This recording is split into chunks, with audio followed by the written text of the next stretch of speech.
ხელი აი წაგვიყვანაო თქვენ რო თქვით, აი ჩვენ გვახსოვს ჯერ კიდევ ბიძინა ივანიშვილი, როდესაც 2013 წელს იყო პრემიერ-მინისტრი და მაშინ უკვე იდო კოდი ჩადებული იმისი, რომ რა ელოდებოდა ქვეყანას, რომ მართლაც მას და ხელისუფლების წარმომადგენლებსაც დაასანქცირებდნენ და მაშინ ბიძინა ივანიშვილმა ამას გასცა პასუხი საკადრისა და მე მინდა გავახსენოთ აი ყურებას ეს განცხადება.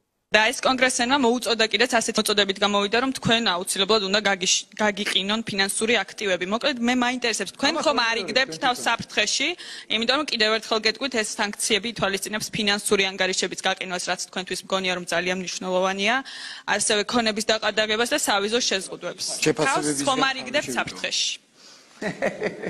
ხო არ გავჩერდე და ხო არ მიუშვა ნაციონალურ მოძრაობა ტაბულასთან ერთად. თავისუფალი მედიასთან ერთად და ხო არ დავაბრუნოთ უკან სააკაშვილი. ამას მეკითხებით, ხო? ვერ მოესწრებით მაგაშვილი.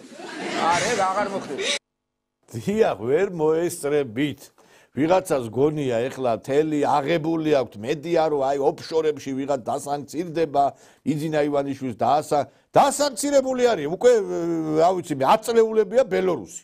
ბელორუსი არის დასანქცირებული და ყვავის ბელორუსი 20-30,000-იანი საწარმოები გუგუნებს და მუშაობს. დასანქცირებულია ირანი და ირანის ეკონომიკა შეადარეთ ეხლა ევროპული ბევრი ქვეყნის ეკონომიკას. დასანქცირებულია რუსეთი და რა მე რუსეთი ჩამოიშალა მეგობრებო? ამათ რა გონიათ, იცი? ამ სანქცირებებმა არ იმუშავა და მე დარწმუნებული ვარ რომ ტრამპი გადახედავს ამ სანქცირებების პოლიტიკას.